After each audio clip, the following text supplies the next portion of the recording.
আমি আমার বান্দাকে চতুর্দিক থেকে কল্যাণ দিয়ে দিই, সে বান্দা আমি আল্লাহ রাব্বুল আলামিনকে ভুলে যায়, আমার নাফরমানি শুরু করে দেয়। আল্লাহ পাক বলেন, যখন আমি আল্লাহ পাক আবার তাকে অকল্যাণ পৌঁছে দেই, চতুর্দিক থেকে এবার ফসলের উৎপাদন ভালো হয়নি, ব্যবসাতে উন্নতি নেই, চাকরিতে উন্নতি নেই, ছেলে মেয়েদের বেমার আজার হয়ে যাচ্ছে, তখন সে আল্লাহর বান্দা আগে ছিল সে নাফরমান, ভালো হয়েছিল, ফসল ভালো হয়েছিল, টাকা করি ভালো, ব্যবসা বাণিজ্য ভালো, মসজিদে আজান হচ্ছে, তারপরেও সে টিভি অন করে টিভির সম্মুখে বসে থাকে, সালাত কায়েম করে না, ঠিক কিনা? ফজরের আজান হচ্ছে, as-salatu খায়রুম মিনান নাওম, বলা হচ্ছে এখন আর তুমি শুয়ে থেকো না, এখন তোমার জন্য ওই ঘুমের চাইতে নামাজটাই হলো উত্তম। কিন্তু সে লোকটা ঘুমের ভিতরেই থাকে, 8টা পর্যন্ত 9টা পর্যন্ত ঘুমায়, কথা বলেন ঠিক কিনা?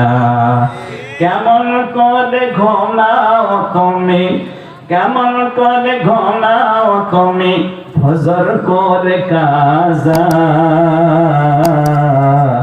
এমন তো হতে পারে জোহরে জানাজা তোমার, জোহরে জানাজা। কেমন করে ঘুমাও তুমি, কেমন করে ঘুমাও তুমি, ফজর করে কাজা, এমন তো হতে পারে জোহরে জানাজা তোমার, জোহরে জানাজা। মুসলিম হয় না জন্ম নিলেই মুসলমানের ঘরে,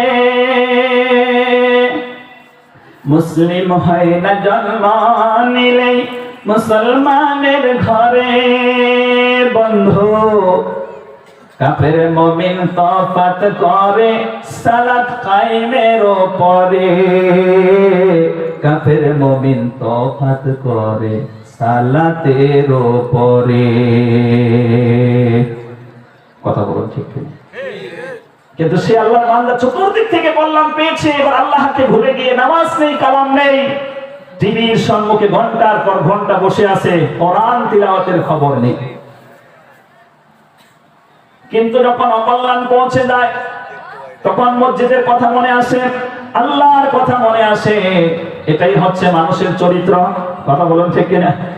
এটাই হচ্ছে মানুষের চরিত্র। আল্লাহ রাব্বুল আলামিন এবার বলেন, এই চাচি ব্যক্তি যখন গৌরব আরম্ভ করে দিল, অহংকার যখন শুরু করে দিল, আল্লাহ পাক বলেন, রাতে এবং দিনের ভিতরে আমি আল্লাহর পাকের পক্ষ থেকে যখন ওই জমিনের উপরে গজব পতিত হয়ে যায়, ও আমার ভাইরা, আপনি খোঁজ নিয়ে দেখেন, খবর নিয়ে দেখেন, পশ্চিম মেদিনীপুর, পূর্ব মেদিনীপুর, 2 24 পরগনা, উত্তর 24 পরগনা, আবার বন্ধুগণ দক্ষিণ 24 পরগনা, পাশে হাওড়া, এই জেলাগুলোতে আপনি পর্যবেক্ষণ করে দেখেন, কদিন আগে যে বৃষ্টিপাত হলো, ঘূর্ণিঝড় হলো, সেখানে যে আলুর চাষ গুলো করেছিল, সবে মাত্র আলুর চাষ করেছে, এত পানি পড়েছে, সবগুলো ফসল এবার ধ্বংসে পতিত হয়েছে, কথা বলেন ঠিক কিনা? আমার বন্ধুগণ, আল্লাহ রাব্বুল আলামিন তাই উপমা দিয়েছেন যে এমন ভাবে আমি সেখানে গজব পতিত করি, কালকে সেখানে যখন লোক চলে যাবে, দেখতে পাবে ফসল তো আর নেই, মনে হবে যেন এখানে খেয়াতি করা হয়নি।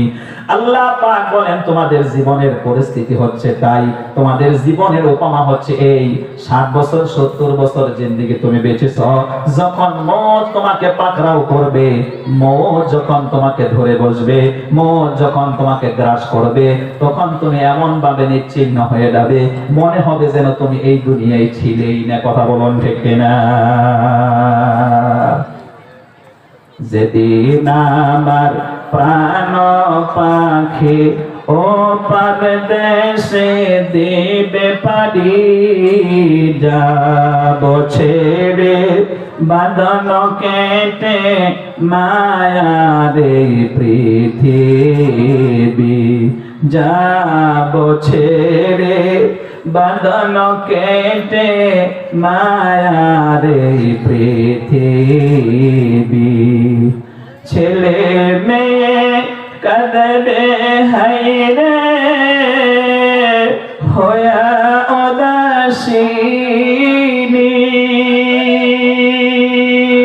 মুখের বরণ খুলিয়া তারা ফেলবে চোখের পানি, যাব ছেড়ে বাঁধন কেটে মায়ারে পৃথিবী, যাব ছেড়ে বাঁধন কেটে মায়ারে পৃথিবী। মা জননী কাঁদবে হায়রে হয়া উদাসিনী, মা জননী কাঁদবে হায়রে হয়া পাগলিনী। মুখের কাপড় সরিয়ে বলবে কোথায় যাও নয়ন মনি, যাব ছেড়ে বাঁধন কেটে মায়ারে পৃথিবী। যেদিন আমার প্রাণ পাখি অপার দেশে দেবে পারি, যাব ছেড়ে বাঁধন কেটে মায়ারে পৃথিবী। কথা বলুন ঠিক কিনা? এজন্য আমার বন্ধুগণ, ওই মৃত্যুর আগে আগে আমাদেরকে এই দুনিয়ায় থাকাকালীন কবরের চিন্তা করতে হবে। হাদিস শরীফের ভিতরে আল্লাহর রাসূল বলেন, আল কাইয়িসু মান দানা নাফসাহু ওয়া আমিলা লিমা বা'দাল মাউত ওয়াল আসিসু মান আতবা'a নাফসাহু হাওয়াহা ওয়া তামান্না 'আলাল্লাহ। নবীজি বলেন, এই পৃথিবীতে মৃত্যুর আগে যে মৃত্যুর সঞ্চয় তৈরি করেছে, মৃত্যুর আগে আগে কবরের জন্য সামান তৈরি করেছে, ঈমান এবং নেক আমল আমলে সলে অর্জন করে নিজেকে স্বাবলম্বী করেছে, সেই ব্যক্তি হলো হুঁশিয়ার ব্যক্তি। আর যে ব্যক্তি এই দুনিয়াতে মহান আল্লাহ পাকের হুকুমকে অমান্য করেই যাচ্ছে, এই অবস্থায় লোকটার মৃত্যুবরণ হলো, আল্লাহ রাসূল বলেন এই লোকটা হলো বোকা ব্যক্তি। আমার বন্ধুগণ, সফল কাম হওয়ার জন্য আমাদেরকে অবশ্যই ঈমান এবং আমলে সলে অর্জন করে মজবুত করতে হবে আখিরাতের জিন্দেগি, ঠিক কিনা? আসুন আমার বন্ধুগণ, তাই আল্লাহ রাব্বুল আলামিনের নবীজি বলেন, আল্লাহ রাব্বুল আলামিন কোরআনে কারীমের ভিতরে ঘোষণা করেন যে এই পৃথিবীতে কোরআনকে আমি নাযিল করেছি এজন্যই যাতে করে এই লোকদেরকে অন্ধকার থেকে টেনে বের করে আলোর সন্ধান দেওয়ার জন্য। এইখানে আমি বলতে চাচ্ছিলাম যে আপনাদের এই যে সমুদ্র আছে, কি ফারাক্কা নদী আছে, এই নদীর অতল তলদেশে কোন একজন মানুষ যদি ডুব দিয়ে ঢুকে যায়, সে অন্ধকার অনুভব করবে। এই অন্ধকারের কথা কিন্তু বলা হয়নি, রাতের অন্ধকারের কথা বলা হয়নি। আর আপনি যদি আমাদের আসামে আপনি চলে যান, আপনাদের কলকাতায় তো পাহাড় তেমন নাই, এই আকাশের ভিতরে ওই আমাদের আসামের ভিতরে আপনি পৌঁছে গেলে হাজারো লক্ষ লক্ষ পাহাড় গুলো দেখতে পাবেন। সমতল জায়গা অনেক কম, শুধু পাহাড় আর পাহাড় চতুর্দিকে। গিয়েছেন না কেউ আসামে? এখানে আসামে যাবার লোক নেই? আসামে যারা গিয়েছেন ওরা দেখতে পেয়েছেন শুধু পাহাড় আর পাহাড়। ওই পাহাড়কে যদি প্রশ্ন কর সৃজন করেছে কে, তোমাকে ভাষাহীনা এক জবাব পাবে, আমার প্রভু সে যে আল্লাহ মহান। কথা বলেন ঠিক কিনা? আপনাদের এই ফারাক্কা নদীকে যদি প্রশ্ন করেন, ওই নদীকে যদি প্রশ্ন কর সৃজন করেছে কে, তোমাকে ঢেউে ঢেউে তার জবাব পাবে, আমার প্রভু সে যে আল্লাহ মহান। ওই পাহাড় কি বদ্বীপ, ওই পাহাড় বল নদী সাগর বল, ওই পাহাড় বল নদী সাগর বল, সবই যে তোমার দয়ায় পরাণ, সে যে আল্লাহ মহান আল্লাহ, সে যে আল্লাহ মহান আল্লাহ, সে যে আল্লাহ মহান আল্লাহ। বলেন আলহামদুলিল্লাহ, বলেন আলহামদুলিল্লাহ। আমার বন্ধুগণ, ওই পাহাড়গুলোর ভিতরে কোরআনে কারীমের ভিতরে আপনি একটা অধ্যায় পেয়ে যাবেন, সাবজেক্ট পেয়ে যাবেন। পাহাড় যারা আমরা কিতাব পড়েছি, আপনারা তো কিতাব পড়েছেন, আমরা বাস্তবে দেখেছি ওই পাহাড়ের ভিতরে বড় বড় গুহা থাকে, গর্ত থাকে। আমাদের আসামি ভাষায় বলা হয় গুহা, পাহাড়ের ভিতরত আছে গুহা, আর আপনাদের ভাষায় বলা হয় গর্ত, আছে না? যেই গর্তের ভিতরে হিংস্র প্রাণী থাকে, বাঘ থাকে, ভাল্লুক থাকে। ওই আমার আসাম থেকে আমি যখন এসেছিলাম, একটা গ্রামের নাম বলছিল নিউজে, ওই জায়গার ভিতরে ভাল্লুক বেরিয়েছে। এবার এলাকার লোক খুব আতঙ্কে আছে, ঘর থেকে বেরোচ্ছে না, ভাল্লুক বেরিয়েছে, জঙ্গলা জায়গা তো ভাল্লুক বেরিয়েছে। আর এখন ধানের চাষ করেছিল, অনেক পাহাড়িয়া জায়গা দিয়ে ধানের চাষ করেছিল, জঙ্গলা হাতিগুলো এসে এই ধানের চাষ, ধান কাটতে পারছে না, দুটো লোক মারাই গেছে। ধান কাটতে গিয়েছিল, চাষের জমিতে ধান কাটতে গিয়েছিল, হঠাৎ করে অনেক কয়েকটা হাতি এসে, বড় বড় হাতির একটা পাল এসে, ঝাঁক এসে এই দুইটা লোককে মেরে ফেলেছে। তো পাহাড়ের ভিতরে আছে গর্ত। কোরআনে কারিমে একটি অধ্যায় আপনি পেয়ে যাবেন, 15 নম্বর পারার 2 নম্বর সূরার নাম হতেছে সূরা কাহাফ। ওখানে দিই, কাহাফ মানে হচ্ছে গর্ত, পাহাড়ের গুহা।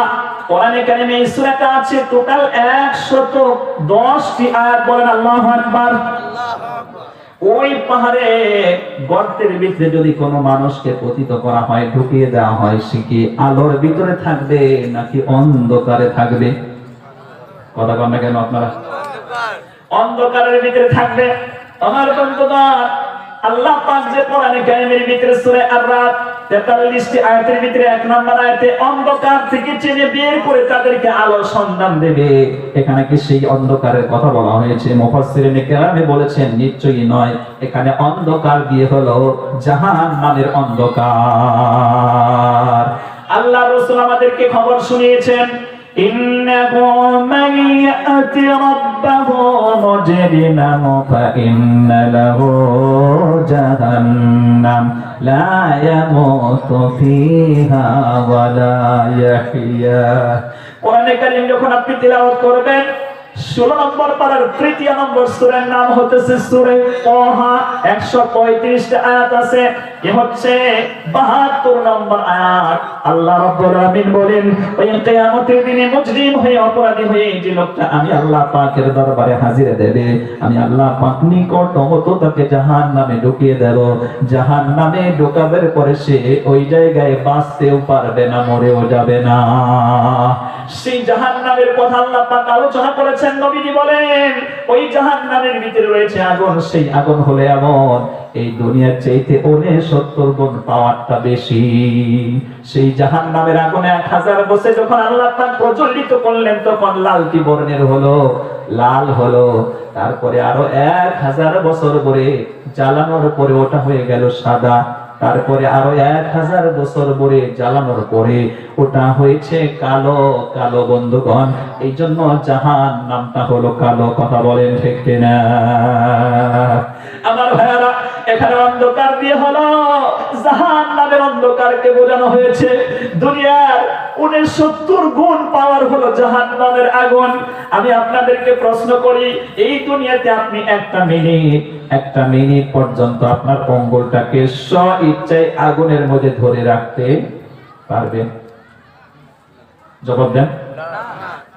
কোরআনে কারিমে এবার শুনুন, আল্লাহ রাব্বুল আলামিন ৫০ নম্বর সূরাটা আপনি যখন বের করবেন, আমার মায়েরা ওখানে বসে আছেন, আমি দেখতে পেলাম পুরুষের চাইতে আমার মায়েরা বেশি আছেন। সেজন্য আমি আজ দুটো যে ধরেছি, ওখানে মহিলা সম্পর্কে আলোচনা শুরু করব। আমি একটু পরেই আলোচনার দিকে এগোচ্ছি। ওখানে সূরা আন-নিসা দা ওমেন 176টা আয়াত আছে। কোরআনে কারিমের হচ্ছে 4 নম্বর সূরা, 4 নম্বর পারা থেকে শুরু বলে 6 নম্বর পারায় কমপ্লিট হয়েছে। এখানে 56 নম্বর আয়াতের ভিতরে মহান আল্লাহ পাক বলেন, 56 নম্বর আয়াতে আল্লাহ পাক বলেন, ইন্নাল্লাযীনা কাফারু বিআয়াতিনা সাওফা নুসলিহিম নারা কুল্লামা নাদিজাত জুলুদুহুম বাদদালনাহুম জুলুদান গায়রাহা লিয়াযুকুল আযাব। আল্লাহ পাক বলেন যারা আমার এই আয়াতকে অস্বীকার করবে, কোরআনকে অস্বীকার করবে, আমি আল্লাহ রাব্বুল আলামিনের সাথে নাফরমানি করবে, এরকম ব্যক্তিদেরকে আল্লাহ পাক খুবই তাড়াতাড়ি জাহান্নামে পৌঁছে দেবে। জাহান্নামে ঢুকিয়ে দিলে একবার তার শরীরকে জ্বালানো হবে, পোড়ানো হবে, আবার নতুন করে চামড়া পরিয়ে দেওয়া হবে, যাতে করে সে শাস্তির তীব্রতা অনুভব করতে পারে।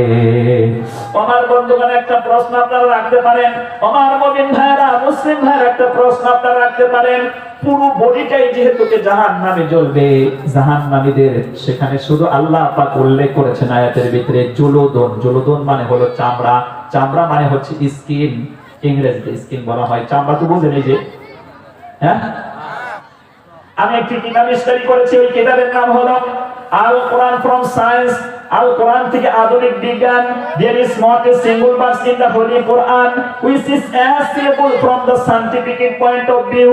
ডক্টর মরিস বুকাইলি গোটা কোরআন শরীফকে বৈজ্ঞানিক সূত্র দিয়ে স্টাডি করার পর সে বলেছে, কোরআনে কারীম সম্পর্কে মন্তব্য করেছে, দালিকাল কিতাবু লা রাইবা ফি, this is a book and there is no doubt. এই সেই কিতাব যে কিতাবের ভিতরে কোনো বৈপরীত্য নাই, কোনো ডাউট হওয়ার সম্ভাবনা নাই। তার ভাষায় কোরআন শরীফ সম্পর্কে কমেন্ট করেছেন, আমি কিতাবটা স্টাডি করেছি, সেই কিতাবের নাম হলো the Bible, the Quran and science. সেই কিতাবে তিনি উল্লেখ করেছেন, আমার বন্ধুগণ, কি বলেছেন যে কোরআনে কারীমকে আমি স্টাডি করেছি, বৈজ্ঞানিক সূত্র দিয়ে যাচাই করেছি, বাছাই করেছি। কোরআনে কারীম একটা সেন্টেন্স তো দূরের কথা, একটা শব্দ বৈজ্ঞানিক সূত্র দিয়ে ভুল ধরা যাবে না।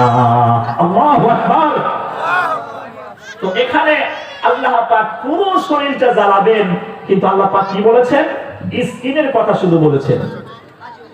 বিজ্ঞানীরা গবেষণা করে বলেন, skin in the organ of sensitivity, বলা হচ্ছে এই স্কিনের কথা আল্লাহ পাক কোরআনে কারীমে এজন্যই নিয়ে এসেছেন, যেহেতু যখন নাকি এই স্কিনের মধ্যে আগুন ধরিয়ে দেওয়া হবে, সর্বপ্রথম মানুষের শরীরের মধ্যে আরাম হোক, আয়েশ হোক, ঠান্ডা লাগুক, গরম লাগুক, প্রথমে এটা স্কিন তার ব্রেনকে বলে দেয়।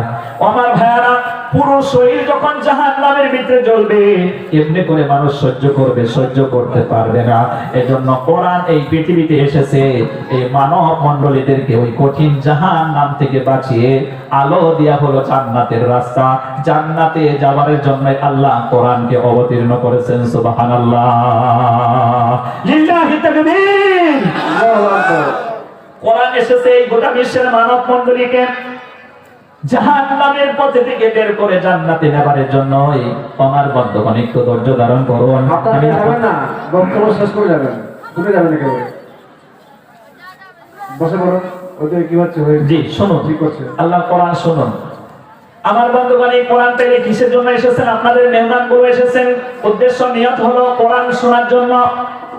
অনুরূপভাবে আল্লাহ রাব্বুল আলামিন ওই আকাশ থেকে যে কোরআনটা নাজিল করেছেন, অবতীর্ণ করেছেন, এই কোরআন নাজিল হওয়ার উদ্দেশ্য, টার্গেট হলো গোটা বিশ্বের মানব মণ্ডলীকে জাহান্নামের রাস্তা থেকে সরিয়ে, জাহান্নামের রাস্তা থেকে, অন্ধকার থেকে টেনে বের করে জান্নাতের রাস্তার মধ্যে দাঁড় করাবার জন্য। সুবহানাল্লাহ।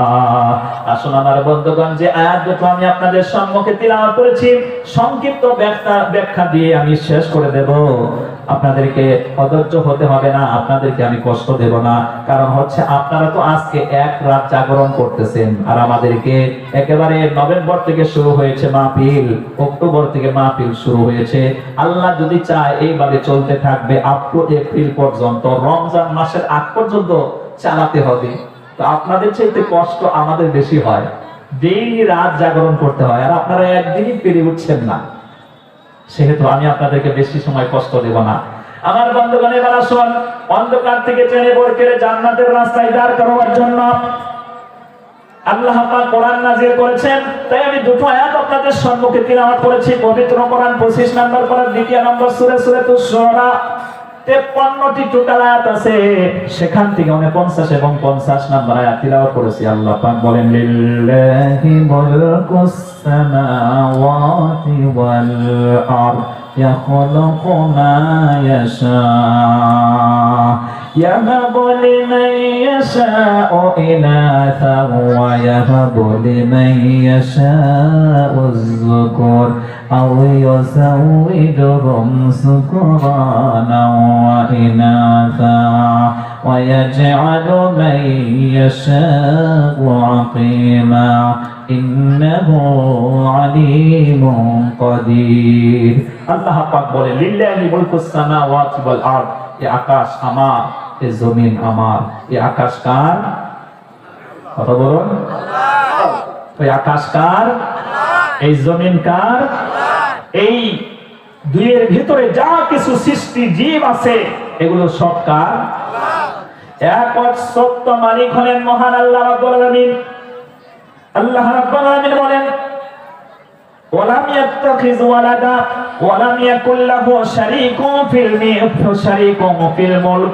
আল্লাহ পাক বলেন এখানে বিরুদ্ধবাদীরা, আল্লাহর বিরুদ্ধে যারা আল্লাহর দুশমন, আল্লাহ পাকের যারা নাকি দুশমন, তারা বলেছে আল্লাহ পাকের সন্তান রয়েছে, আর এই আকাশ জমিনে আল্লাহর সাথে আবার কেউ শরীক আছে। আল্লাহ পাক তাদের জবাবকে খণ্ডন করতে গিয়ে বলেন ওয়ালাম ইয়াত্তাখিজ ওয়ালাদা। কোরআনে কারীম 18 নম্বর পারার আখির সূরার 2 নম্বর আয়াতে আল্লাহ পাক উল্লেখ করেন সূরা ফুরকানের, ওয়ালাম ইয়াত্তাখিজ ওয়ালাদা, আল্লাহর কোনো ছেলে মেয়ে নেই। ওয়ালাম ইয়াকুল লাহু শারীকুন ফিল মুলক, এই জমিন কি চালাতে গিয়ে, আকাশ কি চালাতে গিয়ে আল্লাহ রাব্বুল আলামিন আর কারো প্রয়োজন পড়ে না।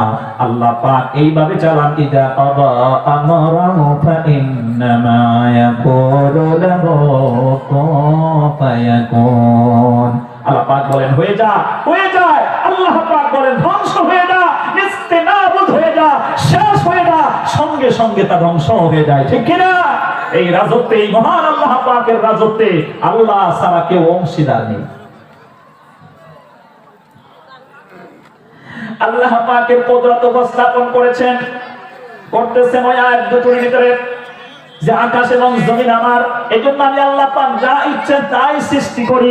মানুষ যখন দাম্পত্য জীবনে এসে যায়, খুব লক্ষ্য করে শুনবেন, স্বামী স্ত্রীতে যখন দাম্পত্য জীবনে আসে, তাদের দাম্পত্য জীবন যখন শুরু হয়ে যায়, আল্লাহ পাক বলেন আমি কাউকে দেই কন্যা সন্তান, কাউকে দেই পুত্র সন্তান, কাউকে কন্যাও দেই পুত্রও দেই, আবার কাউকে কিছুই দেই না।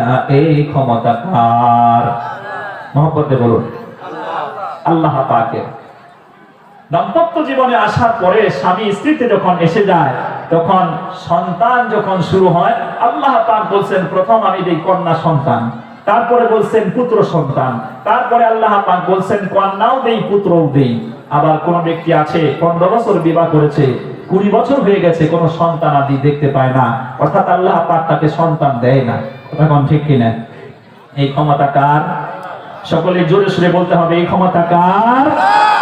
আল্লাহ রাব্বুল আলামিনের ক্ষমতা। এই ক্ষমতা বিশ্বাস করেন? কথা হয় না কেন? এটা ঈমানের প্রশ্ন। এটা প্রশ্ন মুসলমানকে এই প্রশ্ন করার দরকারই পড়ে না, কারণ মুসলমান তো 100% একে বিশ্বাস করে, ঠিক কি না? কিন্তু প্রশ্ন যে করছি কার্যকলাপ দেখে, আপনাদের কার্যকলাপ দেখে প্রশ্ন করতে বাধ্য হয়েছি। এটা তো প্রশ্নের যোগ্য রাখে না। মুসলমানকে কি বলা হবে যে ভাই আল্লাহ পাকের এই পাওয়ারটা আপনি বিশ্বাস করেন না? আমার বন্ধুগণ, প্রশ্ন যে আমি আপনাদেরকে রেখেছি, আপনারা কষ্ট নেবেন না, দুঃখে এই প্রশ্ন আপনাদের কাছে করেছি। কারণ হচ্ছে আমাদের আসামের ভিতরে সরকারিভাবে ওই পুরুষটার নামে, ওই স্বামীটার নামে কেস হয়েছে দাম্পত্য জীবনে আসার পরে। আবার বন্ধুগণ, যখন নাকি স্ত্রী প্রথমে মেয়ে সন্তান জন্ম দিয়েছে, মেয়ে সন্তান জন্ম দেওয়ার পরে ওই পুরুষটা, ওই স্বামীটা এত রাগান্বিত হয়ে গেছে, স্ত্রীকে গালাগালি দিয়েছে, স্ত্রীকে মারধর করেছে, স্ত্রীকে 3 দিন পর্যন্ত খেতে দেয়নি, গোসল করতে দেয়নি, ঘর থেকে বের করতে দেয়নি, বের হতে দেয়নি, আবদ্ধ করে রেখেছিল। শুধু তার স্বামী নয়, তার অল পরিবারে এরকম ভাবে নির্যাতন চালিয়েছে। অবশেষে ওই মহিলা বহু কষ্ট করে ওই ঘর থেকে বেরিয়ে, আমাদের আসামে মরিগাঁও জেলার কথা বলছি, মরিগাঁও জেলাতে এই ঘটনাটা হয়েছে। ওই মহিলাটা বহু কষ্ট করে ওখান থেকে ছাড়া পেয়ে একেবারে দৌড়িয়ে ওই গ্রামের মসজিদের ছাদের উপরে উঠে গিয়া ধর্ণা দিতে শুরু করেছে। ও এলাকাবাসী, তোমরা তো জানো না আমার স্বামী আমার প্রতি এখন আজরাইলের মতন আমাকে জুলুম করতে শুরু করেছে। আজরাইল যেরকম জানটা ধরে দিয়ে যাবে, এভাবে আমাকে নির্যাতন চালাচ্ছে। 3-4 দিন হলো আমাকে খানা দেয় না, আমার এই শিশু বাচ্চা বুকের দুধ পাচ্ছে না, ক্ষুধার যন্ত্রণায় ছটফট করতেছে, আমার স্বামী আমার উপরে এইরকম নির্যাতন চালাচ্ছে। এলাকাবাসী জিজ্ঞেস করলেন, ও মহিলা, কেন তোমার সাথে এই নির্যাতন চালানো হচ্ছে? কি অপরাধ তোমার? তখন বলল, আমি মেয়ে সন্তান জন্ম দিয়েছি বলেই আমার উপরে এই নির্যাতন চালাতে শুরু করেছে। আমার বন্ধুগণ, আজ থেকে ১,৫০০ বছর আগে আইয়ামে জাহিলিয়াত যেটাকে বলা হয়, বর্বর যুগে ওই এলাকা ওই দেশের মানুষগুলো আমার বন্ধুগণ মেয়ে সন্তান জন্ম দিলে জীবিত মেয়ে সন্তানকে হত্যা করে ফেলতো, পুঁতে ফেলতো এবং মেয়ে সন্তানকে নির্যাতন করত। সেই অন্ধকার, সেই জাহান্নামী অন্ধকার আজও যেন মুসলিম সম্প্রদায়ের সমাজ থেকে যায় নাই। কথা বলেন ঠিক কিনা? আপনাদের পশ্চিম বাংলার লোক তো হয় ভালো, মেয়ে সন্তান জন্ম নিলে রাগান্বিত হয় না, স্ত্রীকে মারধর করে না, গালাগালি দেয় না। আপনাদের কলকাতার এলাকার লোক খুব ভালো, সত্যি কিনা? হ্যাঁ, আছে আপনাদের এখানে এরকম আছে? এ তো স্বামী না, এ তো পুরুষ না, এ হচ্ছে আবু জেহেলের নাতি। কথা বুঝতে পারছেন? মেয়ে সন্তান জন্ম নিলে যে তার স্ত্রীকে গালাগালি দেয়, স্ত্রীকে মারধর করে, স্ত্রীর প্রতি নির্যাতন চালায়, এই লোকটা সাধারণ লোক না, ও হচ্ছে আবু জেহেলের নাতি। কষ্ট পাচ্ছেন? কষ্ট পাচ্ছেন? সমাজের থেকে এই কালো অন্ধকারকে দূর করার জন্যই তো আল্লাহ কোরআন নাজিল করেছিলেন। কিন্তু সেই কোরআনকে আপনি মানেন, বলেন যে 100% কোরআনকে মানি, তো মানলেন কোথায় আপনি? ছেলে দেয় কে? জোরে বলেন। মেয়ে দেয় কে? আল্লাহ। এখন আমি আপনাদেরকে সাইকোলজিক্যাল হিসেবে বলি, যদি মেয়ে দেওয়ার ক্ষমতা আপনার ছেলে দেওয়ার ক্ষমতা যদি আপনার স্ত্রীর হাতে থাকতো, তাইলে এই যে আমার মা বোনেরা এখানে বসে আছে, প্রত্যেকটা মায়েরা নিজের স্বামীকে একটা নয়, দুটো নয়, আমার মনে হয় ২৭টা, ৩০টা, ২০টা পর্যন্ত ছেলে দিয়ে দিত, মেয়ে একটাও দিত না। কারণ হচ্ছে স্ত্রী জানে যে মেয়ে জন্ম দিলেই আমার স্বামী আমার প্রতি রাগান্বিত হবে, আমাকে কষ্ট দেবে, আমাকে নির্যাতন চালাবে, অতএব আমি আর মেয়ে দেব না, শুধু ছেলে দেব। যদি ওনাদের হাতে এই পাওয়ার থাকতো, এই পাওয়ারটা কি ওনাদের? কথা বলে না কেন? তাইলে এই পাওয়ার যেহেতু ওনাদের নাই, আছে কার? কথা কয় না কেন? আল্লাহ। তো আল্লাহ আপনাকে মেয়ে দিয়েছেন, এতে যদি আপনি অসন্তুষ্ট হন, আপনি সন্তুষ্ট হলেন না, তাইলে আপনি কুফরি গুনাহ করলেন।